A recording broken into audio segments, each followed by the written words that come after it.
নমস্কার, আমি সুলগ্না। আর আজকে হচ্ছে ম্যাজিক প্র্যাকটিসের ডে 3।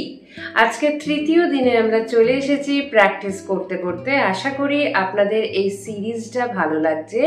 যদি ভালো লেগে থাকে কাইন্ডলি ভিডিও লাইক করবেন এবং আমার চ্যানেলের সঙ্গে যুক্ত হতে চ্যানেলটিকে সাবস্ক্রাইব করবেন। তাহলে চলে যাই আজকের ভিডিওতে, যেটা কিনা হবে ডে 3 প্র্যাকটিসের ব্যাপারে। ডে 3 প্র্যাকটিসের আগে এটা যে পার্টিকুলার যে টাইটেলটা রন্ডা বার্ন দিয়েছেন, সেই টাইটেলটা হচ্ছে ম্যাজিক্যাল রিলেশনশিপস। এবং বইয়ের শুরুতেই উনি বলছেন যে ইমাজিন করুন এই পুরো পৃথিবীতে আপনি একা রয়েছেন এবং এইভাবে আপনাকে বাঁচতে হচ্ছে।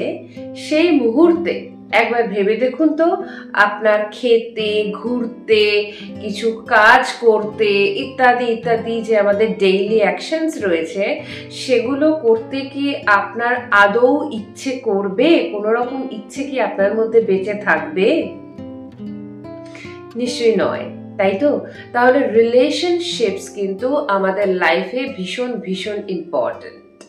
এবং এই বইতে এটাও লিখেছেন যে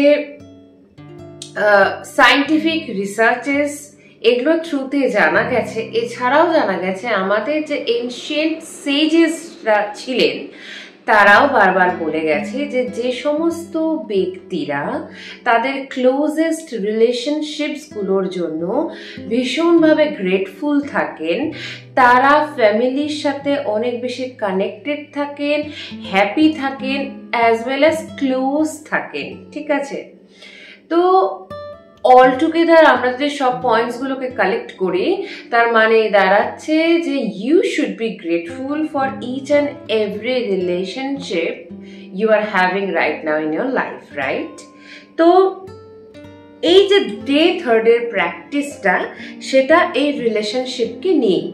তো এই 3rd ডে প্র্যাকটিসটা কি তার আগে বলে রাখি, ডে 1 এর প্র্যাকটিস সকালে উঠে আপনাকে করতে হবে, যেটা কিনা অলরেডি আমার ভিডিও রেকর্ড করা আছে। যদি এটা আপনার ফার্স্ট ভিডিও হয়ে থাকে আপনি দেখছেন, তাহলে কাইন্ডলি সেই ভিডিওটা দেখে নিতে পারেন। তারপরে যেটা করতে হবে, আপনার লাইফে যে কোনো 3টে মানুষকে খুঁজে নিতে হবে যারা কিনা আপনার খুবই ক্লোজড রিলেশনে রয়েছেন। ঠিক আছে?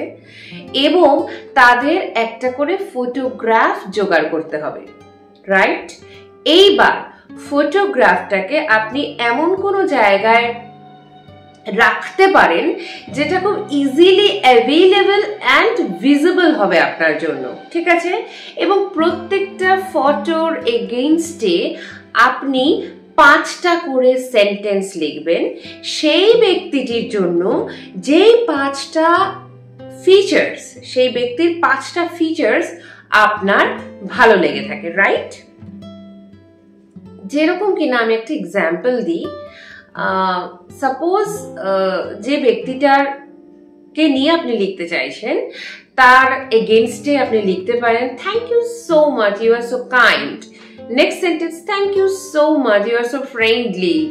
থার্ড সেন্টেন্স কোনো ফিজিক্যাল অ্যাপিয়ারেন্স হতে পারে, thank you so much, you are so beautiful. ঠিক আছে? Thank you so much, the way you talk, I like it very much. আচ্ছা, আমি ইংরেজিতে বলছি মানে এই নয় আপনাকে ইংরেজিতেই বলতে হবে। আপনি আপনার ভাষায়, বাংলাতে আপনার যে ভাষা হয়ে থাকবে আপনি সেভাবে লিখতে পারেন, রাইট?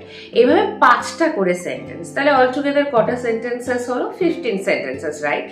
তো এই 15টা সেন্টেন্স মানে 5টা ইচ করে আপনি টোটাল প্রত্যেকটা ফটোর এগেইনস্টে লিখে রাখবেন। ঠিক আছে?